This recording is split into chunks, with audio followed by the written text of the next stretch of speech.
பெரியார் என்கின்ற ஒரு மாமனிதன் இந்த மண்ணிலே உதிக்கவில்லை என்றால் ஜாதியத்தை ஒழித்திருக்க முடியாது. பெரியார் என்கின்ற ஒரு மனிதன் இந்த உலகத்திலே வரவில்லை என்றால் சிறுபான்மையினுடைய நலன் பாதுகாக்கப்பட்டிருக்கார். பெரியார் என்கின்ற ஒரு மனிதன் இந்த உலகத்திலே நம்முடைய நாட்டிலே வரவில்லை என்றால் கோயிலுக்குள்ளே நுழைந்திருக்க முடியாது.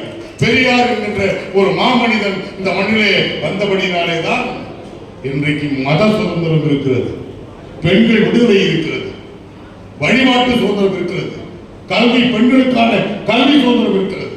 ஆகவே உடனே பேச முடியும். நான் இதோடு நிறுத்திக் கொள்கிறேன்.